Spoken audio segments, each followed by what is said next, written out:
Tenemos un Dios que sabemos que oye a nuestro clamor, oye a nuestras oraciones, pero también es un Dios que habla. Imagínense ustedes lo que sería estar toda una vida, desde el día que le conocimos hasta el día que el Señor nos lleva a su presencia, hablando con Él, pidiéndole cosas, abriéndole nuestro corazón, pidiéndole por nuestro trabajo, por nuestros hijos, por nuestra familia, en fin, por lo que sea, y que el Señor nunca, en todos los días, en todos los años sirviéndole, todos los años de haberle conocido, que nunca nos dijera ni media palabra. Imagínense lo que sería estar casado con un hombre o con una mujer, que tú le cuentas tus problemas, tus necesidades, cómo te ha ido el día, si has peleado con el jefe de la empresa, si has tenido un problema con el niño, si el niño se cayó, si sacó buenas notas, si aprobó, si estás enfermo o enferma, y que tu cónyuge en todos los años de tu matrimonio, 10, 15, 20, 30 o lo que sea, nunca te dijera absolutamente nada, ni bueno ni malo. Sería una situación tremendamente triste, ¿sí o no? ¿Sí o no? Si quieren, pruébenlo, estén en los próximos años sin hablarse el uno al otro para que veáis. ¿Sabes que había hace siglos una forma de matar a una persona en las tribus? Matarlo lentamente, torturarlo, y era practicar lo que se llamaba el ostracismo. Era no hablarle, no dirigirle la palabra, no saludarlo, ni siquiera mirarlo a la cara. Terminaban muriendo de pena y arrojándose por barrancos, quitándose la vida, al ver que nadie, aunque estuviera rodeado de personas, nadie te dirigía la palabra. Damos gracias al Señor de que nuestro Dios no es así.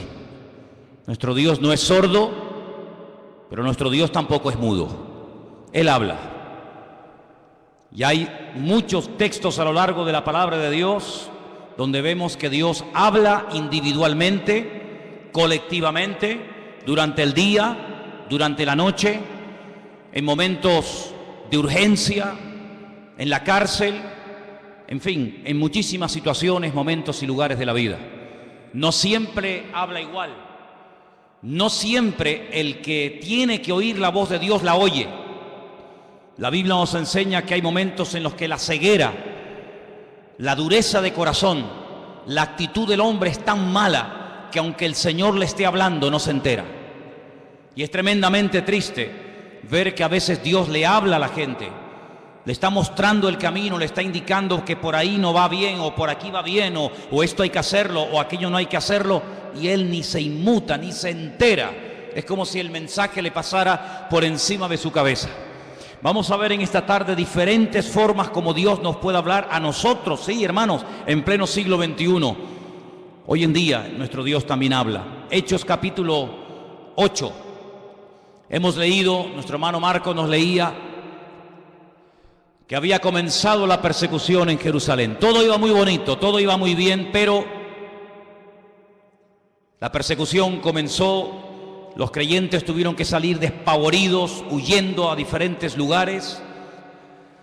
Y la Biblia nos cuenta en el capítulo 8 del libro de los Hechos la historia de uno de los diáconos de la iglesia primitiva. Eran varios, no nos cuenta la historia de todos, pero sí nos da detalles acerca de uno, personalmente, de Felipe. Dice la Biblia que este hombre llegó a tener 4 hijas, después lo vamos a ver, hijas que tenían el don de la profecía. Un hombre que tenía un don también que era el de la hospitalidad, daba hospedaje a personas que servían al Señor. Pero este fue una de las personas que salió huyendo y se fue en dirección a Samaria, donde no había llegado el Evangelio. Recuerden que estaban todos en Jerusalén desde el día de Pentecostés, o mejor dicho, desde el día de la Ascensión. Llegó el día de Pentecostés, pasaron unos cuantos días, semanas, tal vez meses, y allí seguían en Jerusalén. La iglesia crecía y crecía, pero no se expandía. Crecía solamente en un lugar, y la voluntad del Señor era que fueran por todo el mundo, por todas las naciones de la tierra, por los 5 continentes predicando el Evangelio. Pero ellos no iban a ir. Estaban muy cómodos, muy bendecidos, estaban muy a gusto en Jerusalén, a pesar de que a veces había prohibiciones por parte de las autoridades religiosas, sobre todo, de que no predicaran el Evangelio, pero ellos ahí estaban muy cómodos. Miles y miles de personas cada día venían a las reuniones, milagros, señales, prodigios, pero de ir a Samaria, olvídate. de salir de Israel, olvídate. El Señor tiene que permitir una persecución, y en esa persecución dice que Felipe se va a Samaria, allí predica, las multitudes reciben el Evangelio. Recuerden que el Señor Jesucristo había estado en Samaria, allí le había hablado a la mujer samaritana, ¿os acordáis? Dice la Biblia que los samaritanos le pidieron que se quedara allí con ellos, así que era gente muy receptiva. Pero los discípulos no tenían ninguna intención de llevar el Evangelio a Samaria, por muchos motivos. Pero estando en Samaria, en el versículo 26, capítulo 8 de Hechos, dice que un ángel le habló a Felipe. Fijaros el sistema que el Señor utiliza para hablarle a Felipe estando en Samaria. Un ángel. El Nuevo Testamento está lleno de ángeles que van y vienen llevando mensajes a personas. Y dice que un ángel le habló a Felipe y le da una orden concreta, muy clara de entender, y es la siguiente: levántate, ve hacia el sur. Él estaba en el centro del país, Samaria está en el centro. Dice, no, tienes que ir hacia el sur, por el camino que desciende de Jerusalén a Gaza, la famosa franja de Gaza. Allí es un camino que todavía hasta el día de hoy es un camino desierto, imagínense ustedes hace 2000 años. Entonces él se levantó y fue.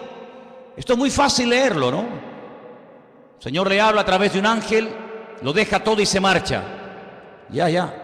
Parece muy fácil, pero yo veo gente que llevan aquí años oyendo la voz de Dios, de alguna manera, no digo a través de un ángel, pero a través de predicaciones, a través de consejos, o a través de un libro cristiano, como sea, y todavía no han hecho caso. Sin embargo, Felipe no cuestiona, dice, pero ¿cómo me voy a ir yo de Samaria? ¿Y quién se queda al cargo de la obra? Yo he abierto esta obra, yo la estoy pastoreando, yo la estoy atendiendo, la gente es recién convertida, la gente es nueva. Aquí hay un mover de Dios tremendo.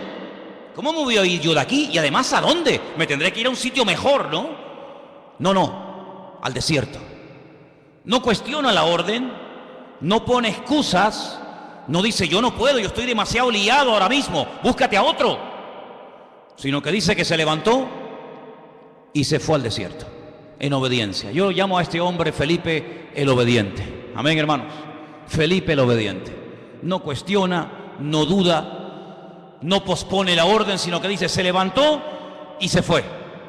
Y sucedió, ahora sigue el resto de la historia diciéndonos, que un etíope, eunuco, funcionario de Candace, la reina de los etíopes, el cual estaba sobre todos sus tesoros y había venido a Jerusalén para adorar, volvía sentado en su carro leyendo al profeta Isaías.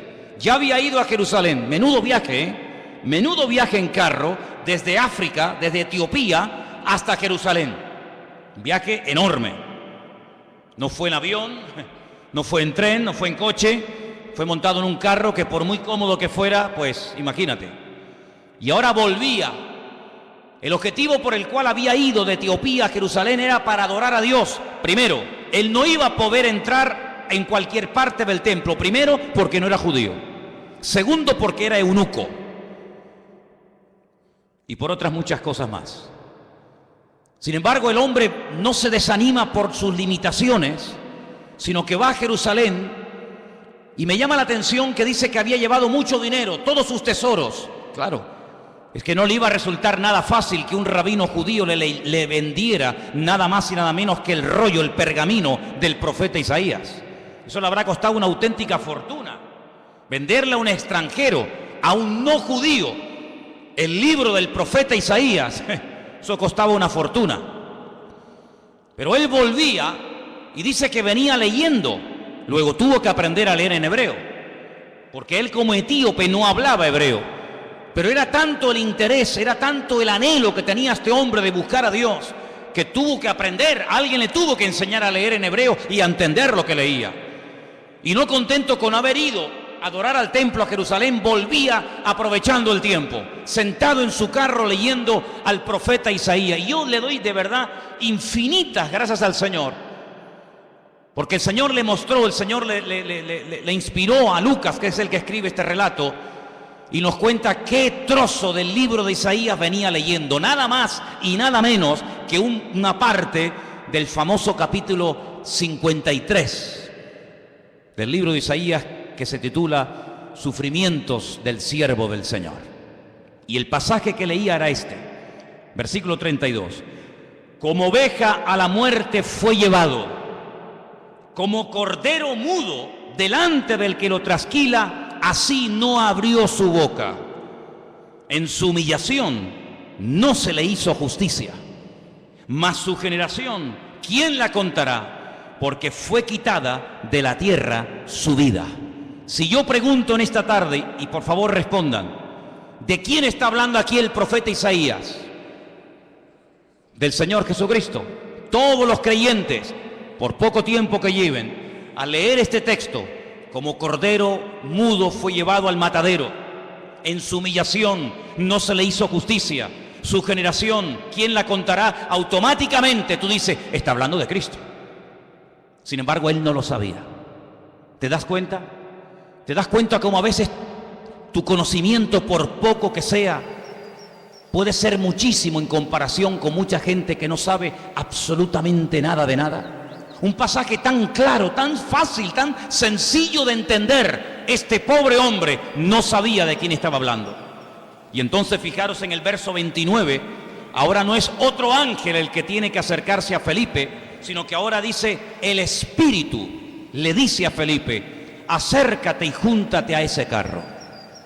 Tal vez una voz interior, el Espíritu le habla claramente, el hombre se acerca, presta atención y mira cómo sabía Felipe que venía leyendo al profeta Isaías. Claro, hoy en día es muy fácil tener toda la Biblia debajo del brazo, toda la Torá, todos los profetas, todos los salmos, los evangelios, los libros proféticos, los libros poéticos. Es una maravilla, ¿sí o no? Es una maravilla poder llevar la Biblia, hermanos, y saber toda la historia, lo que Dios hizo en el Antiguo Testamento, lo que hizo en el Nuevo, lo que hará en el futuro, etcétera, etcétera. Conocer todos los detalles de la primera, de la segunda venida de Cristo, el descenso del Espíritu Santo, el arrebatamiento de la iglesia, la manifestación del anticristo. Es una maravilla tener todo en nuestras manos, pero ellos no tenían acceso a las escrituras en aquellos tiempos. Tenían que aprendérselas de memoria. Y mira cómo Felipe no dice, ¿de quién estará leyendo? ¿Qué? Entendió perfectamente el pasaje, sabía que era un capítulo profético, un capítulo que hablaba de los sufrimientos del Mesías, y sabía que ese hombre, ese pasaje, era del profeta Isaías. Y entonces le hace una pregunta muy interesante, versículo 30, ¿entiendes lo que lees? ¿Entiendes algo de lo que estás leyendo? Y él dice, ¿y cómo podré si alguno no me enseñare? Y le rogó a Felipe que se subiera y se juntara con él. Y seguramente viajaron durante días y días viajando por el desierto, hasta que todos conocemos el resto de la historia, cómo este hombre manda a parar el carro, este hombre llega a un oasis donde hay agua, pide ser bautizado, el Señor arrebata a Felipe, aparece en otra parte del país, el etíope eunuco se va por su camino, pero añade la palabra gozoso, y todos conocemos el resto de la historia. Incluso la historia nos dice que este hombre llegó a su país, llegó a Etiopía, predicó el evangelio, y hasta el día de hoy, 2000 años después, hay una comunidad de etíopes coptos que creen en el Señor Jesucristo, que son cristianos, y algunos piensan y consideran que es el testimonio, el fruto del testimonio de aquel etíope que aceptó al Señor en el desierto. Es realmente algo increíble. Ahora, yo lo que quiero destacar sobre todo en este pasaje son las dos formas como el Señor le habla a Felipe. Primero, versículo 26, a través de un ángel. Y la segunda forma, en el versículo 29, a través del Espíritu, evidentemente a través del Espíritu Santo. Los ángeles aparecen tanto en el Antiguo como en el Nuevo Testamento. Y dicho sea de paso, por si no lo sabías, la primera persona en la Biblia que tiene un encuentro con un ángel es una mujer. Nada más y nada menos que Agar, una egipcia, la madre de Ismael, la madre de las naciones árabes. ¿Qué te parece? O el padre de las naciones árabes. Y así a lo largo de toda la Biblia encontramos ángeles que hablan a personas en momentos puntuales. Dice la Biblia que algunos a lo largo de la historia dieron hospedaje a ángeles pensando que eran personas. Y no se daban cuenta de que aunque comían y hablaban y respiraban y los podías tocar, lo que tenían delante de ellos eran auténticos ángeles. Y si no, miren el caso de Abraham, invitando a comer a ángeles. invitando a comer Lot, el sobrino de Abraham, a ángeles en su propia casa. Cómo los ángeles guiaban a los profetas en el Antiguo Testamento, cómo le indicaban por aquí sí, por aquí no. Cómo un ángel le habló a María, cómo un ángel le habló a Daniel, cómo un ángel llegó a una cárcel y abrió la celda y sacó a Pedro de la cárcel. Y toda la Biblia está llena de manifestaciones de ángeles. Y dice la Biblia que son espíritus ministradores que están al servicio de los que han heredado la salvación, es decir, a nosotros. ¿Cuántos dicen amén? Y lo más grandioso de todo esto que dice que el ángel del Señor, el mensajero del Señor, acampa alrededor de los que le temen y los defiende. Bendito sea Dios. Pero también habla el Espíritu. Y hay 7 versículos en el Nuevo Testamento que son iguales, 7 versículos idénticos. El que tiene oídos para oír, oiga lo que el Espíritu dice a la iglesia. Están en las famosas cartas de Juan a las iglesias del Apocalipsis, ¿verdad? Allí al final de la Biblia. Si vamos a otro pasaje del Nuevo Testamento, en el capítulo 13, versículo 2, vemos que el Espíritu Santo no solamente habla a nivel personal a una persona, como el caso de Felipe, sino que también en un momento determinado, en un culto donde hay mucha gente, el Espíritu Santo puede hablar, incluso dar nombres propios, nombres de personas. Sí, ya sé que esto es muy delicado, no se puede así por la vida, ¿verdad? Inventando cosas, pero el Espíritu, fíjense cómo se mueve aquí en el libro de los Hechos de una forma tremenda. Hechos capítulo 13, verso 1. Dice que había en la iglesia de Antioquía, en esa iglesia había profetas y maestros. Qué bonito, ¿no? Profetas y maestros. Y el nombre de estos profetas o maestros eran, pues uno era Bernabé, otro se llamaba Simón, otro era Lucio, otro era Manaén y otro era Saulo. Dice, ministrando estos al Señor y ayunando, dijo el Espíritu Santo, así claro, directo, contundente: apartadme a Bernabé y a Saulo para la obra a que los he llamado. Entonces, habiendo ayunado y orado, les impusieron las manos y los despidieron. Y ellos entonces, enviados por el Espíritu Santo, descendieron a Seleucía y de allí navegaron a Chipre. Es decir, el primer viaje misionero de la historia, primera pareja, primer grupo de personas, en este caso 2, Bernabé y Pablo, llamados específicamente en un culto público para la obra misionera, fue porque el Espíritu Santo habló a la iglesia. Y necesitamos como nunca antes que el Espíritu Santo hable a nuestras vidas y hable en nuestras congregaciones. ¿Cuántos dicen amén? 2 formas como Dios puede hablarnos y revelarnos su palabra: a través de un ángel. Pero cuidado, porque el apóstol Pablo, profundizando más en el tema, dice: si un ángel del cielo se os presenta y os predica otro evangelio diferente al que habéis recibido, al que habéis oído, tenerlo por anatema, tenerlo por maldito, porque no hay otro evangelio más que el que yo os he predicado. ¿Cuántos dicen amén? La Biblia nos enseña que en el mundo angelical se produjo una vez una auténtica rebelión, porque Dios no creó a los ángeles como robots, incapaces de rebelarse, sino que vemos que antes de la rebelión, antes de la caída y desobediencia del hombre, ya previamente algunos, no todos, algunos de los ángeles ya se habían rebelado en contra del Señor. Es un misterio si todavía se pueden seguir rebelando o no, lo dejamos ahí en puntos suspensivos. Pero Dios los creó con la capacidad de rebelarse en contra del mismísimo Creador, y en algunos casos lo hicieron.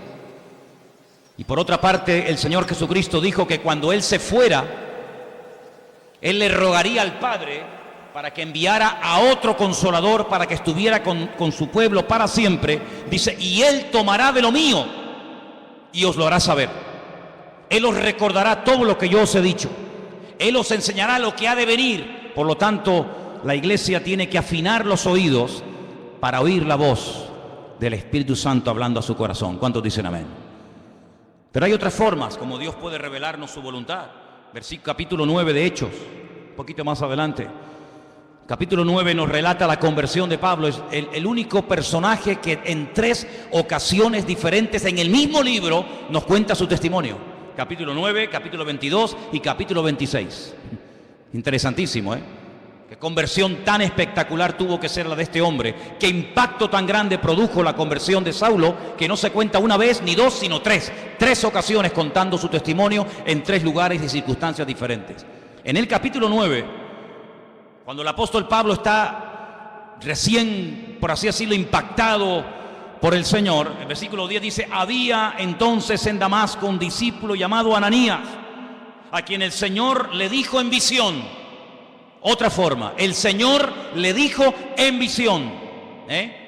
No es algo que se inventó, no es algo que él dice, me parece que no. El Señor le habló claramente a través de una visión y le menciona por nombre. Le dice Ananías. Luego la visión no es para Juan, no es para Pedro, no es para Tomás, es para ti, para Ananías. Y él dice: heme aquí, Señor. Y el Señor le dijo: levántate y ve a la calle que se llama Derecha. Busca en casa de Judas a uno llamado Saulo de Tarso, porque él está allí orando. Si las instrucciones que le da el Señor son tremendas, no hay género de duda. No puede ir a cualquier parte, es a la calle llamada Derecha, a una casa cuyo dueño se llama Judas, y tiene que orar por un hombre que se llama Saulo, que además ha nacido en una región, una colonia romana que se llama Tarso, y que está allí orando. Madre mía, como para equivocarte, hijo. Ha visto en visión a un varón llamado Ananías, que entra y le pone la mano encima para que recobre la vista. Ya Pablo sabía que el que iba a orar por él, el que le iba a ministrar, se llamaba Ananías. Es interesante esto, Podríamos hablar mucho acerca de cómo incluso el que va a recibir oración ya sabe quién va a ir a orar, a imponerle las manos para que recobre la vista. Así que fue una visión lo que el Señor le permite tener a Ananías, que el Señor sabía que estaba allí, que en cualquier momento podía utilizarlo como instrumento para ir a orar por una persona que a priori Ananías dice: pero Señor, esto es un peligro, yo me juego la vida si voy a orar por este hombre. Porque dice Ananías, verso 13: Señor, hemos oído de muchos acerca de este hombre, cuántos males ha hecho a tus santos en Jerusalén. Este hombre es peligroso, este hombre no se anda con chiquitas, y aún aquí tiene autoridad de los principales sacerdotes para aprender a todos los que invocan tu nombre. Y el Señor le da instrucciones y lo calma, ¿verdad? Y le dice: tranquilo, porque vas a orar por un hombre que va a ser un instrumento tremendo en mis manos. Este hombre va a llevar mi nombre en presencia de los gentiles y de reyes y de los hijos de Israel. Fíjate qué triple ministerio. Porque yo le mostraré cuánto le es necesario padecer por mi nombre, medida por medida, como dice el refrán. Él ha hecho padecer a mis santos, yo le haré padecer a él.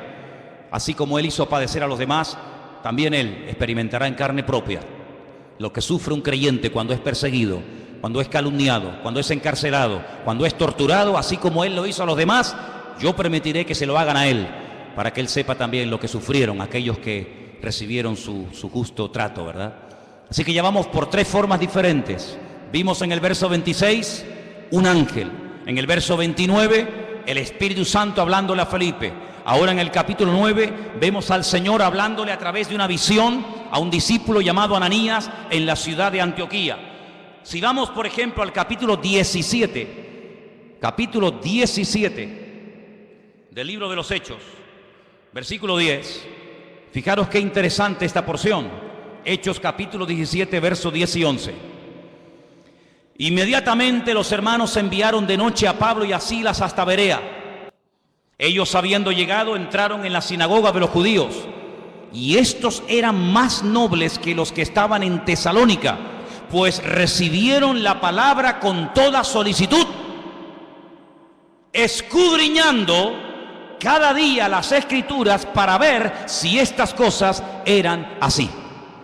Así que creyeron muchos de ellos y mujeres griegas de distinción, dice aquí, y no pocos hombres.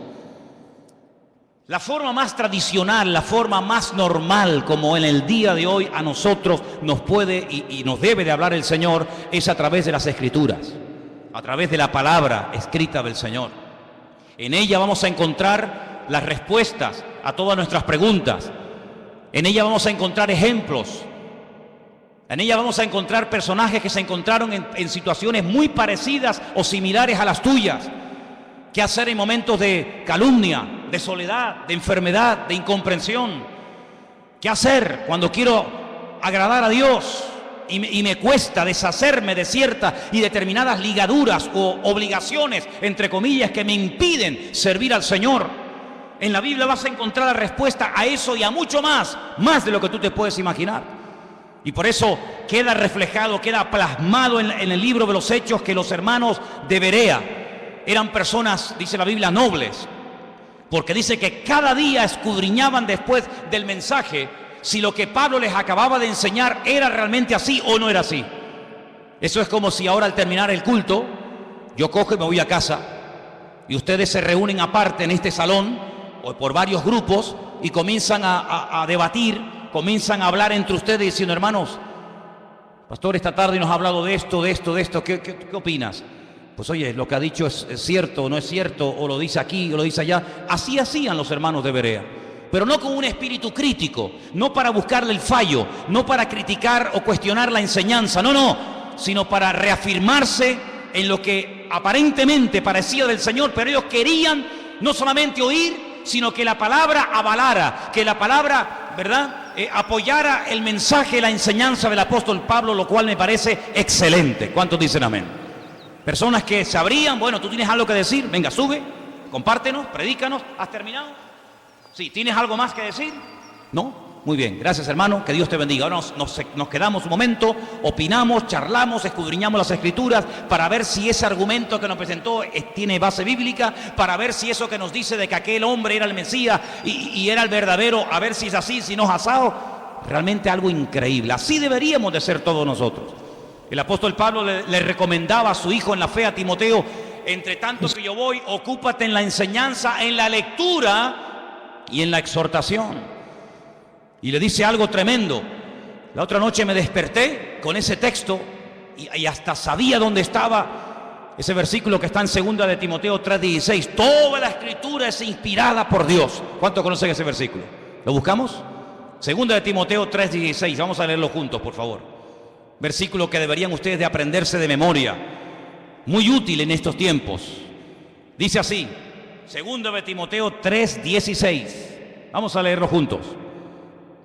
Toda la Escritura es inspirada por Dios, útil para enseñar, para redarguir, para corregir, para instruir en justicia, a fin de que el hombre de Dios sea perfecto, enteramente preparado para toda buena obra.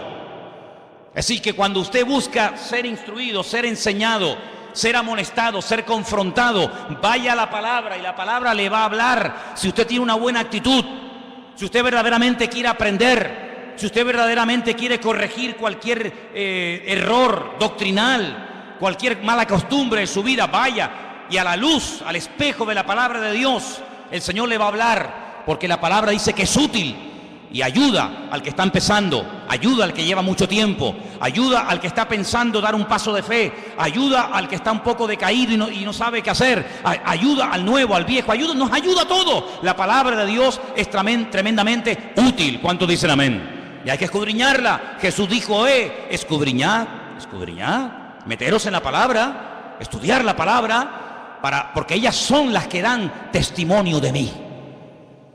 Me llama mucho la atención que cuando el Señor Jesucristo resucitó, en una de las apariciones, va caminando por un camino llamado el famoso camino de Emaús, y se acerca a dos personas que van desanimadas, van desilusionadas, porque ellos tenían una expectativa, ellos tenían la confianza de que el Señor Jesucristo era el verdadero Mesías, y como no se han cumplido aparentemente sus expectativas, van tristes, cabizbajos, van caminando, debatiendo entre ellos, y de repente se aparece el Señor y se une a la conversación. Permítame leerles en Lucas 24, a partir del versículo 21. Presten atención, porque de verdad que es una porción tan interesante, tan edificante. ¿Qué hizo el Señor para levantar el ánimo? ¿Qué hizo el Señor para quitar la tristeza, la desilusión de los corazones de estos dos hombres sinceros que esperaban algo que aparentemente no se cumplió? Veamos. Lucas 24, versículo 21. Nosotros esperábamos que Él era el que había de redimir a Israel. Fíjate qué ilusionados estaban. Por fin ha llegado el Redentor, el Mesías. Esperábamos la redención de Israel. Y ahora, además de todo esto, hoy es ya el tercer día que esto ha acontecido.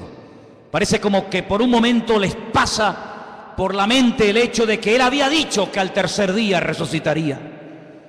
Así que ya van 3 días, no lo hemos visto resucitado. No se cumplió la expectativa que teníamos en Él de que redimiría a Israel de la opresión del yugo romano. Volvería a ser instaurada la monarquía. Un descendiente de la casa del rey David nos traería la libertad. Por lo tanto, todas nuestras ilusiones y nuestros sueños se han venido abajo, se han roto. Versículo 22 dice: aunque también nos han asombrado unas mujeres de entre nosotros, las que antes del día fueron al sepulcro, y como no hallaron su cuerpo, vinieron diciendo que también habían visto visión de ángeles, quienes les dijeron que Él vive. Aquí hay algo extraño, porque por una parte son conscientes de que unas mujeres, por lo visto, según cuentan ellas, Él ha resucitado, pero el argumento que ellos presentan no es un argumento de fe, no es un argumento contundente, sino dice que ellas dicen que ha resucitado porque no encontraron el cuerpo. Pero no dicen, no, Él ha resucitado, sino que simplemente se agarran al comentario de decir, bueno, dicen que ha resucitado porque no encontraron el cuerpo, pero vete tú a saber. No están muy convencidos de que aquel testimonio era correcto. Además, perdonen las hermanas, en los tiempos de la Biblia, los testimonios de las mujeres no tenían ningún valor. Una mujer daba testimonio de que había visto un crimen, un asesinato o cualquier otra cosa, y no era válido el testimonio de una mujer. Por lo tanto, unas mujeres de entre nosotros, supuestamente de buen testimonio, de confianza, han venido con este comentario, pero entonces dice que algunos fueron de los nuestros al sepulcro y hallaron así como las mujeres habían dicho, pero a Él no le vieron. ¿Pero cómo le van a ver si ha resucitado? Si te quedarías más tranquilo saber que algunos de los nuestros fueron al sepulcro y lo vieron allí, entonces ¿qué testimonio hay en eso? Algunos de los nuestros fueron a comprobar si verdaderamente había resucitado y cuando llegaron allí no lo vieron. Pues ¿te parece poco testimonio? Es que ese es el gran testimonio. Es cuando hemos ido a Jerusalén y nos metemos dentro del sepulcro y algunos hermanos, no siempre, pero algunos me preguntan, dicen, una pregunta ahí, ¿y qué hemos venido a ver aquí? Digo, aquí, nada. Aquí hemos venido a ver una cueva vacía, una tumba vacía.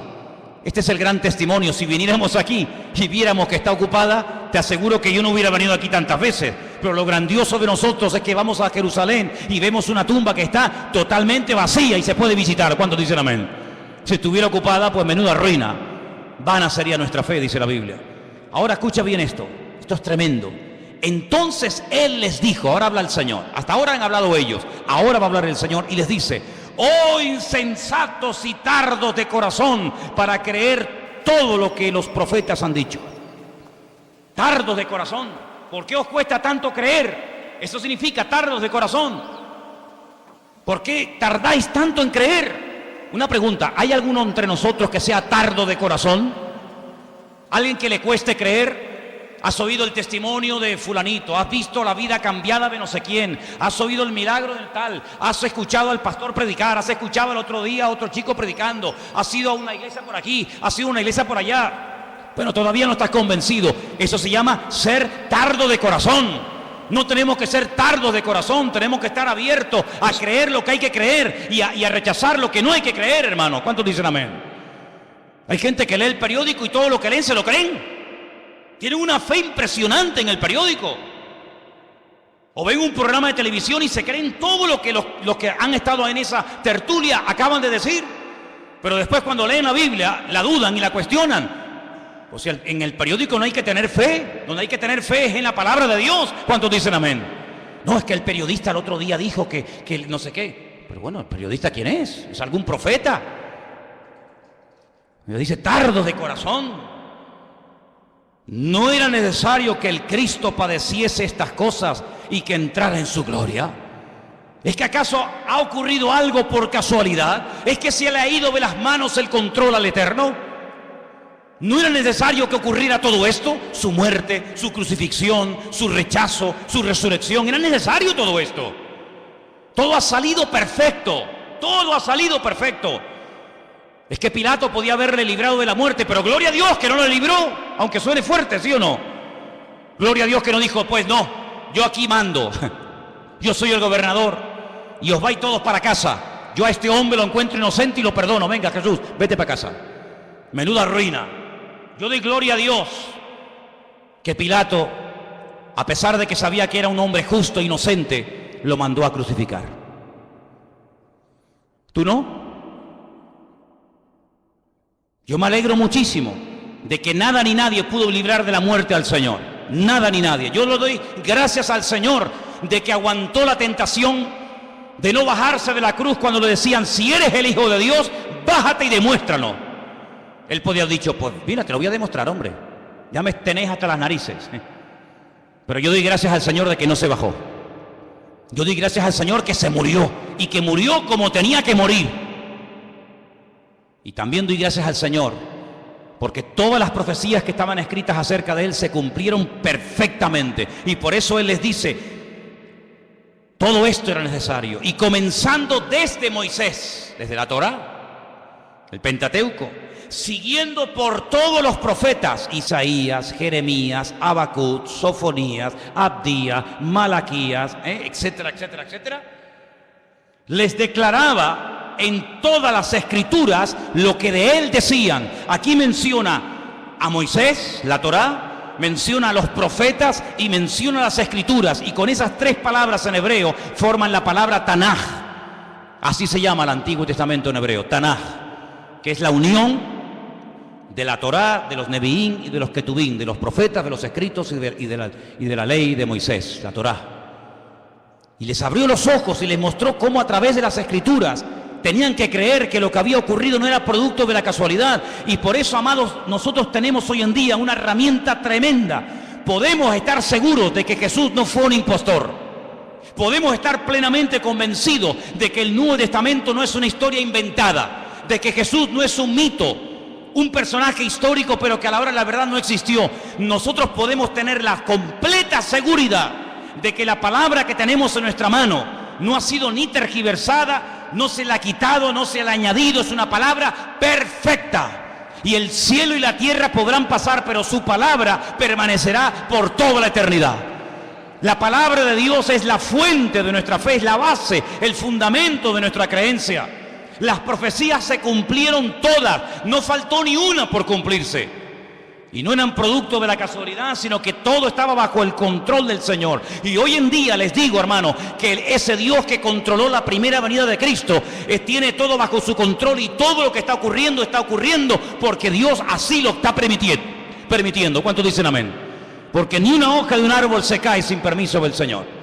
Y cuando el Señor esté a punto de venir, y cuando tenga que manifestarse el anticristo, y cuando vengan los dos testigos, y cuando venga la señal de la bestia, y todo eso que hemos estudiado durante años, todo ocurrirá como tiene que ocurrir, porque la palabra de Dios es viva, es eficaz, y es verdadera, y es perfecta, y no se equivoca, y tenemos en nuestra mano el mejor regalo del mundo, la salvación y la palabra del Señor. ¿Cuántos dicen amén? Gloria a Dios por la palabra de Dios. Gloria a Dios, hermanos. Pues léanla, estúdienla, escudriñenla.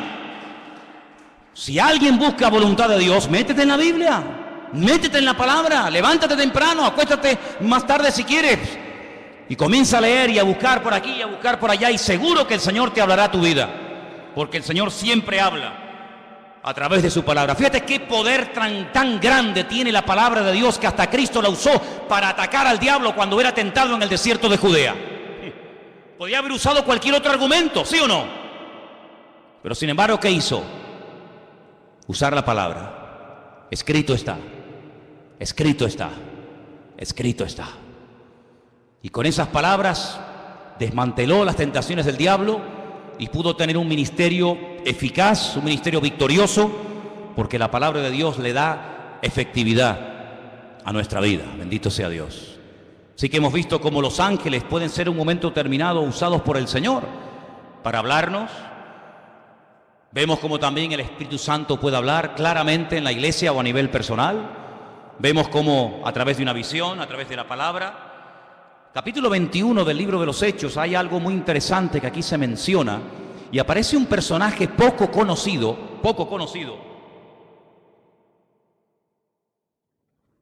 pero que trae un mensaje muy interesante. Estamos en el libro de los Hechos, capítulo 21, versículos del 8 en adelante. La intención de Pablo es ir a Jerusalén. Él está de visita en la casa de Felipe. Volvemos otra vez a mencionar a Felipe, aquel que le testificó al etíope eunuco en el desierto, ¿os acordáis? Ahora está viviendo en Cesarea. Se menciona no el nombre de su esposa, pero sí nos dice la Biblia que tenía 4 hijas que eran profetisas, eran doncellas. Vamos a leer Hechos capítulo 21, verso 8. Al otro día, saliendo Pablo y los que con él estábamos, fuimos a Cesarea, y entrando en casa de Felipe, el evangelista, ya no es el diácono, ahora ya tiene un título, ahora ya se le reconoce que tiene un ministerio, y es el de evangelista. Dice que era uno de los 7, posamos con él. Este tenía 4 hijas doncellas que profetizaban. Qué bonito, ¿no? 4 hijas doncellas que profetizaban. Pero a Pablo no le dijeron nada. Es interesante, ¿eh?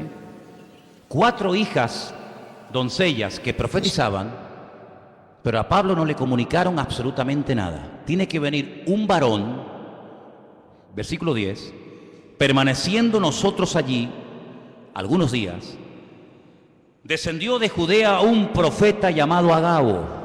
Este no hay ningún libro en la Biblia, libro del profeta Agabo, pero era un profeta, eso lo dice la Biblia.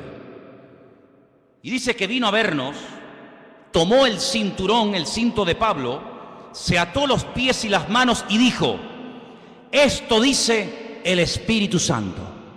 Agárrate. Así atarán los judíos en Jerusalén al varón de quien es este cinto, y le entregarán en manos de los gentiles. Tremendo, ¿eh? Si el Señor le está advirtiendo, no prohibiendo, que es muy diferente, ¿eh? Una cosa es que Dios te advierta de un peligro y otra cosa es que Dios te prohíba hacer o decir o ir a un determinado lugar.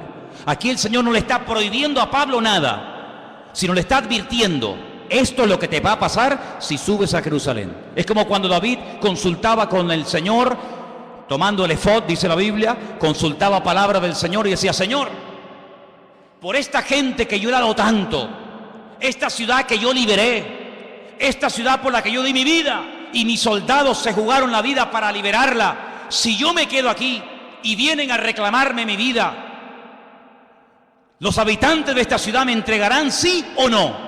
Y le dice el Señor: sí, te entregarán, seguro, no te quepa la menor duda. ¿Qué hace David?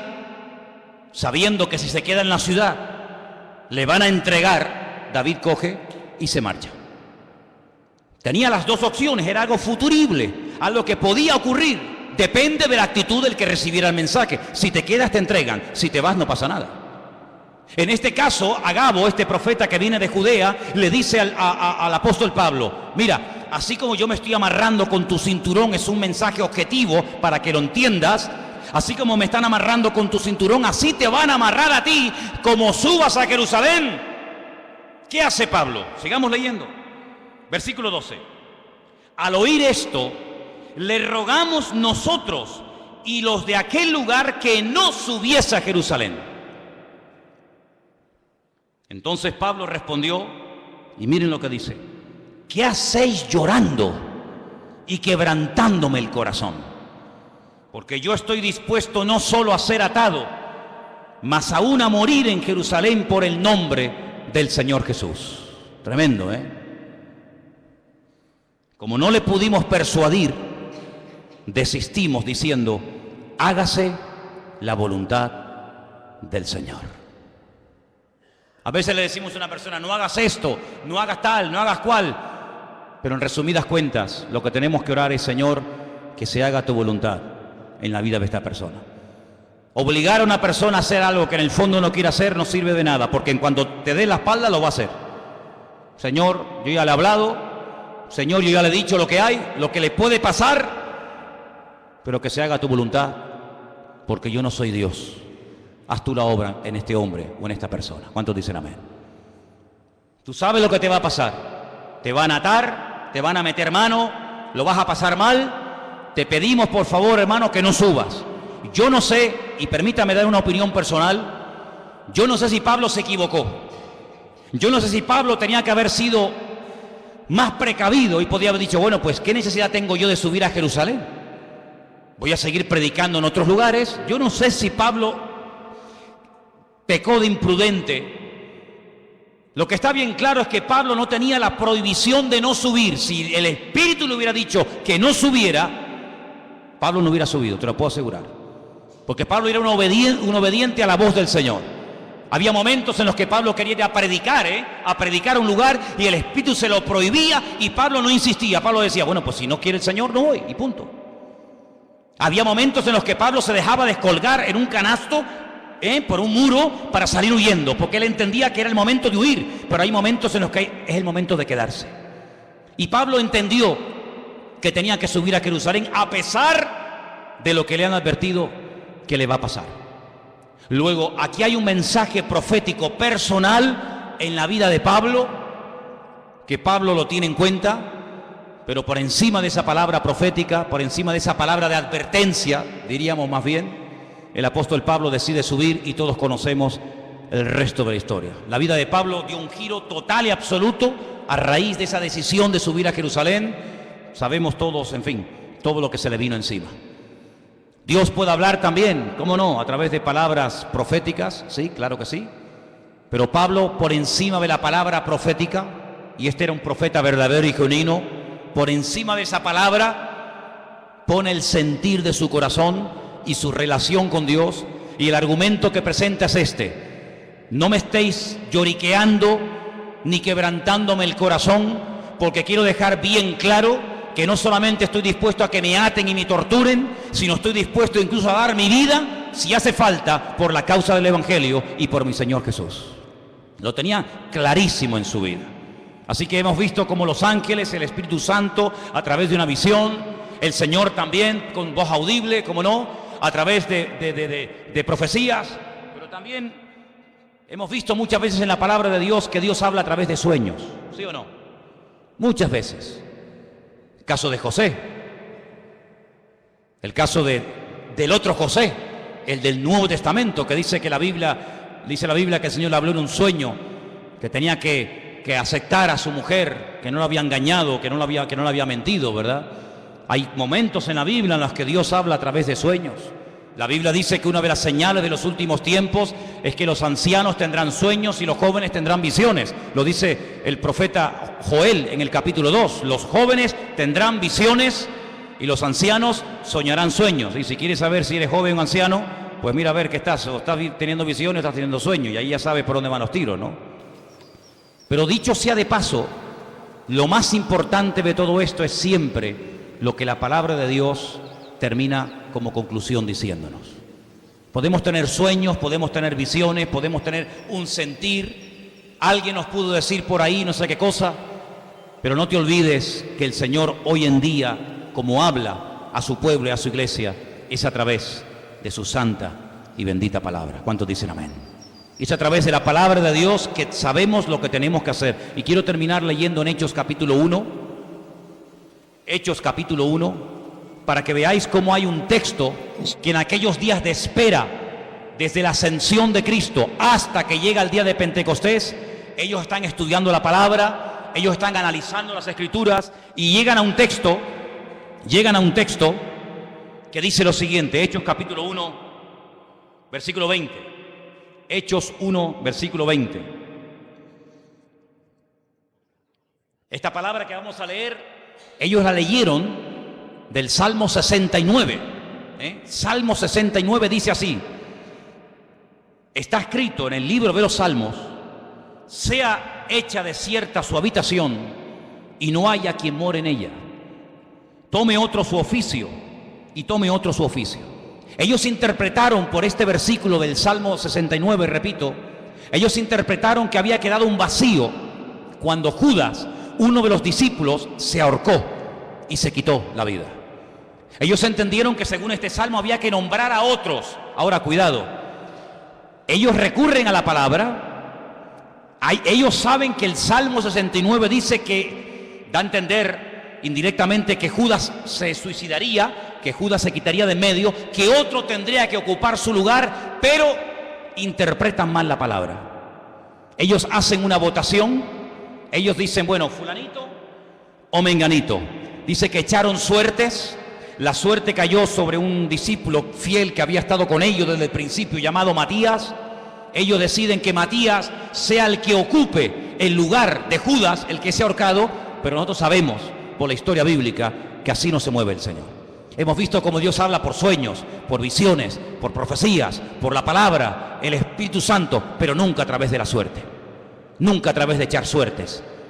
Será fulano, será mengano, no. Ese sistema es un sistema humano, no es un sistema divino. Y aquí de lo que se trata no es de adaptar, no es de utilizar los sistemas humanos para saber la voluntad de Dios, sino de descubrir los sistemas de Dios para hablarle a los seres humanos. ¿Cuántos dicen amén? Sí, Dios suplirá todas vuestras necesidades. ¿Quién suplirá nuestras necesidades? Dios. ¿Qué dice Filipenses 4:19? ¿Alguien lo sabe de memoria? ¿Alguien sabe Filipenses 4:19 de memoria? Mi Dios, pues, suplirá todas vuestras necesidades conforme a su riqueza en gloria en Cristo Jesús. Mi Dios suplirá. ¿Quién suplirá las necesidades de un pastor? ¿Quién? ¿Quién suplirá las necesidades tuyas como oveja? ¿Quién suple las necesidades de la iglesia? Mi Dios. ¿Sí o no? Dígalo fuerte. Mi Dios suplirá mis necesidades. Pero vamos a comprar la lotería por si acaso. Vamos a ver. Usted ha dicho ahora mismo, literalmente, la promesa del Señor en Filipenses 4:19. ¿Para qué compra entonces la 11? ¿Para qué hace la quiniela? ¿Para qué juega los juegos de azar? Bueno, mi Dios, usted ha dicho que mi Dios suplirá mis necesidades, ¿sí o no? Pues si es mi Dios, que lo haga Dios. No le eche una mano a Dios. No dice la palabra que otro tomará su oficio, ¿sí? No dice la palabra que la casa de Judas quedaría desierta, que el hueco quedaría porque él mismo se quitó de en medio, sí, pues que Dios lo llene. Si Dios nos nombró a nosotros, ¿a ti quién te nombró, Juan? ¿A ti quién te llamó, Pedro? ¿A ti quién te llamó, Tomás? Y a ti, Juan, y a ti, Bartolomé, y a ti, Mateo, ¿quién te llamó a ti? A mí me llamó el Señor. Dice que estuvo toda la noche orando, ¿sí o no? ¿Os acordáis? Toda la noche estuvo orando. Y al día siguiente dice, Juan, Andrés, Santiago, y Él los llama. Bueno, pues si nos llamó a nosotros así, ¿por qué ahora nosotros queremos echarle una mano a Dios de llenar un vacío que Él permitió que se vaciara? Que lo llene el Señor, porque su palabra, para que se cumpla, el que tiene que actuar es Él y no yo. Entonces ustedes tienen que madurar y tienen que crecer para daros cuenta de que no puede haber incongruencias con la fe. No se pueden mezclar sistemas divinos con sistemas humanos. Dios habla por sueños. Amén. Gloria a Dios. Nadie cuestiona eso, hermano. Dios habla por ángeles. Amén. Dios habla por profecías. Dios habla por su palabra. El Espíritu Santo habla. Amén.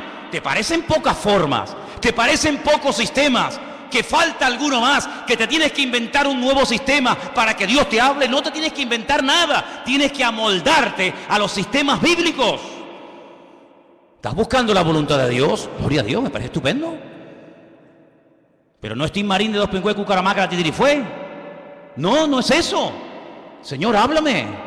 Y el Señor te puede hablar esta noche. El Señor te puede hablar en una profecía, a través de un mensaje, a través de un ángel. Claro, ¿cómo no te va a poder hablar el Señor si el Señor no ha cambiado? Pues si el Señor no ha cambiado y tú tienes la fe y la creencia de que Él no ha cambiado, que Él ni es sordo ni es mudo, amén, ni es sordo ni es mudo, Pues abre tu corazón a las formas que Dios ha escogido para revelarte su voluntad y no pongas tu sistema nuevo que no tiene nada que ver con el sistema de Dios. Cuando Dios quiso llamar a Abraham, ¿a quién llamó? ¿A quién llamó? A Abraham. Cuando el Señor quiso utilizar a David para que fuera el segundo rey de Israel, le dijo a Samuel: vete a la casa de Isaí, son 8 hermanos, ponga en una bolsa los 8 nombres y venga, vete sacando. No, este no es, este sí es. No, porque para ti es difícil saber entre 8 cuál es el verdadero, pero para mí no. Amén. ¿Cuál será? ¿Será este? ¿Será el otro? El Señor sabía cómo se iba a llamar el segundo rey de Israel, ¿sí o no? Pues vete y unge a David. Y a ese fue el que ungió el Señor. El Señor sabe dónde vives. El Señor sabe cómo te llamas. El Señor sabe qué número de zapato tienes. Tu DNI lo conoce el Señor, tu ADN, tu grupo sanguíneo. Lo conoce absolutamente todo. Dice que nuestro embrión nuestros ojos vieron al Señor. Por lo tanto, amados hermanos, no tengamos temor de que no vas a saber qué hacer en la vida. Porque el que busca halla, el que llama se le abrirá y el que pide recibe, dice la palabra. Lo que hay es que buscarle de corazón, lo que hay es que buscarle de verdad. Pero ahora te digo lo siguiente: si tú lo buscas de verdad, si tú le pides: Señor, háblame, si tú le pides: Señor, guíame, si tú le pides: Señor, úsame, si tú le dices: Señor, cuenta conmigo, cuidado, porque Dios te va a tomar la palabra. Y cuando Dios te hable, ya no tienes excusa. Cuando Dios te diga: sí, úsame, pues venga, ahora la obra. Ay, pero espera, no. Tú me dijiste que te usara y yo te quiero usar y tú me estás poniendo pega. Ahora no, mañana, y espérate que no sé qué, y espérate que no sé cuánto. No hagas un plan paralelo. Tú tienes que adaptarte al plan y al diseño y al propósito de Dios para tu vida, y no tener tú un plan paralelo y de vez en cuando te metes en el plan de Dios y de vez en cuando quieras que Él se meta en el tuyo. No, hay solamente una línea, y es la línea que Dios te marca, no la que tú te estás inventando a tu manera. El Señor dice: encomienda al Señor tu camino, confía en Él y Él hará. Eso es lo que dice la Biblia. No hay otra forma, no hay otra manera, no hay ningún atajo, sino que siempre hay el mismo precio a pagar: sinceridad, perseverancia, constancia, y el Señor es galardonador de los que le buscan.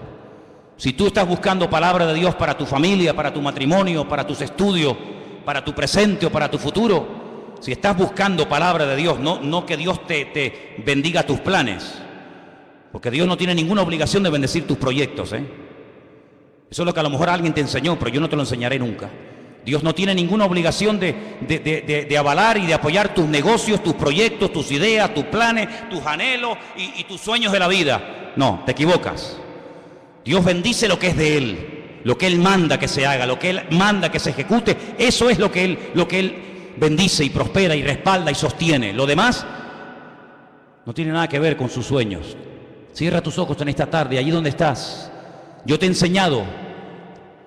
Dios habla a través de ángeles. Dios habla a través de su Espíritu Santo. Dios habla a través de visiones. El Señor habla con voz audible, personalmente, a través de su bendita palabra, a través de palabra profética, a través de sueños. Mira, 1, 2, 3, 4, 5, 6, 7 formas diferentes. 7 formas diferentes. Qué curioso, Toda la música que existe, toda la ópera, toda la música que existe, cualquier estilo que sea, está basado en 7 notas. Con 7 notas principales, de ahí se ha hecho toda la música. Con las poquitas letras de nuestro abecedario, de nuestro alfabeto, se ha escrito todos los libros y toda la poesía y toda la literatura que está escrita en nuestro idioma. No falta nada, no falta ni una sola letra, no falta nada ni sobra nada, todo está perfecto. Con estas 7 formas que te he mostrado esta tarde, es más que suficiente para que tú, hermano y hermana, conozcas la voluntad de Dios para tu vida. El problema no está en los sistemas de Dios. El problema está en los receptores que a veces hacen caso omiso a como Dios está hablando. Pero en esta tarde, Señor, te doy gracias porque tú hablas a través de sueños y de visiones. Te doy gracias porque hablas a través de, Señor, tus siervos que predican tu palabra. Te doy gracias, Señor, porque hablas a través de tu Espíritu Santo y en día a tu pueblo. Y tú también directamente hablas a nuestras vidas, mi Dios. Te doy gracias, Señor, porque tú hablas de tantas y tantas formas y maneras. Ayúdanos a obedecerte, Jesús. Ayúdanos a someternos a tu voz y poder decirte, habla, que tu siervo oye. Señor, habla durante la noche, habla durante los sueños y el descanso. Habla de día, habla al joven y al niño, habla al casado y a la soltera, Señor. Pero no pares de hablar a tu iglesia, Dios. Habla, Señor, habla, Señor. Quita la cera de nuestros oídos, Señor. Quita los tapones de nuestros oídos para que podamos discernir la voz, el silbo apacible de nuestro Dios en medio de la tormenta de la vida. Habla, Señor, habla, Señor. Sopla, Espíritu Santo, sobre tu pueblo en esta tarde, Dios mío. Renueva, Señor, el anhelo de agradarte, de servirte.